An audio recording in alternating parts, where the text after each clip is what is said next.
Hi everyone, or hi, this is your teacher, Mr. Francois, and today we're going to go over the impacts that the Second Industrial Revolution had on geography, because if you recall, we've been previously talking about the start of the Industrial Revolution. Before we get into that, we are going to review. Here's just what was the Second Industrial Revolution? For some review, it was a time of rapid industrialization in the later 19th century that moved on into the 20th century. It is believed to be started around 1870 and went on up until 1914, which was the start of World War I, and it led the rise to many inventions and different newer ways and faster ways of production. This occurred during was known during this time frame as the Gilded Age. And some more background information that we can go over before we get into what you have to do. You need to take notes on this, because we will have a small quiz just to see if you passed to see if you watched the videos and got the information.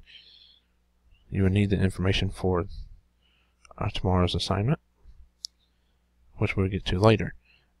First, it's seen the rise to many inventors, like famous inventor Thomas Edison, who invented the long-lasting incandescent light bulb, as it was called, and Alexander Graham Bell, who invented the telephone, which he actually invented by accident. He was actually trying to invent something to help his mother hear better, and he wasn't set out to invent a communication device.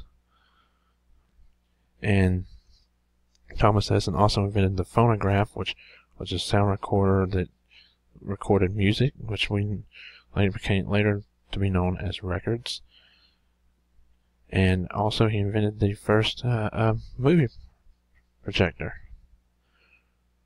And we're also seeing the rise of many industries during this time period. First was steel factories, or steel production, by the formed by one of the most famous steel who came to invent or form what is known as U.S. Steel, formed by J.P. Morgan, and who purchased it from steel firms from Andrew Carnegie and a few other people. The steel production, which you see, this is a steel mill right here, it led into production of railroads. The railroads were already produced, came around before the Civil War or during the Civil War, but it connected America and we know as the Transcontinental Railroad. Is what it says. It connected America. America's mileage grew because of that, and also increased farming industries, because farmers were able to send out their crops or whatever they produced to other parts of America, and that made things a little more efficient. And the railroads, like I said, helped connect America. People were able to see different parts of America that we weren't able to see before. And also we see the rise of oil industries that came about during this time. It came out for the use of lighting and heating homes.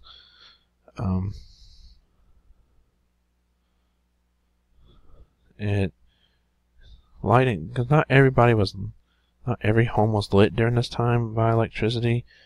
It also helped the railroad industry as well.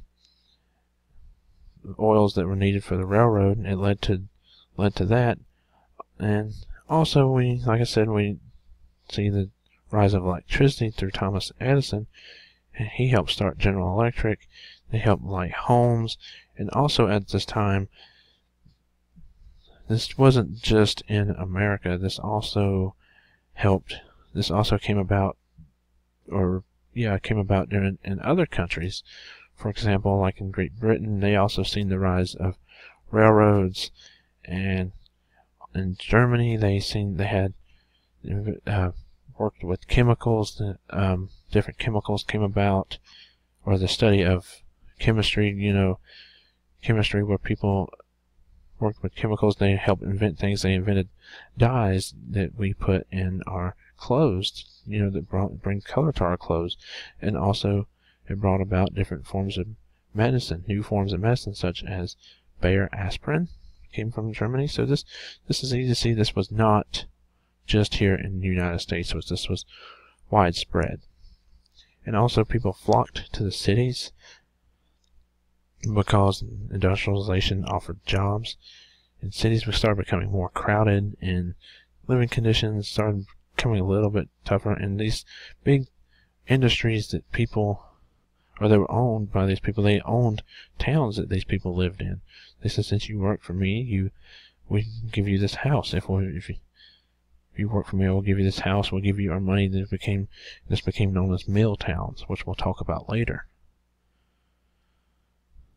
And the industry or industrialization there's good effects, good impacts, but it also has negative impacts. It has impact on geography. I mean, industrialization brought jobs, but yet people, in order to make those jobs and build those industries, they had to cut down trees and things like that. For example, take this beautiful scenery here, which everybody loves to see, the mountains during the springtime. Imagine if that was no longer. It was replaced by this electric plant. This ugliness. Or this. Many different factories. Now these factories bring jobs, and these electricity plants may power your house or power industries, these factories that we need, but they destroy towns. And that's the one thing tomorrow that we're going to get into. I want to divide the class into groups, and we are going to, one half of the class will be for industrialization. Y'all tell the good impacts of it. We'll write down the good impacts, the reasons why you want industrialization. For example, it brings jobs. And the other half of the class is going to say why we are against industrialization, because this may destroy our home, or we want to keep seeing the beautiful mountains. Which leads into the homework, which you will have time to work on in class, when I will provide you pictures of different types of industry, and you would tell me what effects is going on, how it is affecting the environment. We'll do one example quickly together. For example, what effect does this have on the environment? The effect is air pollution. So the assignment is pretty simple. So that's what we're going to work on tomorrow. First, we're going to have the discussion, and then you're going to take a look at some pictures and tell me what effects it has on the environment. So that brings me to the conclusion of all this. I want you to see how the Second Industrial Revolution had good effects and impacts, and like jobs and everything and inventions, but it also had its negative side. And that is all. See you tomorrow. Bye.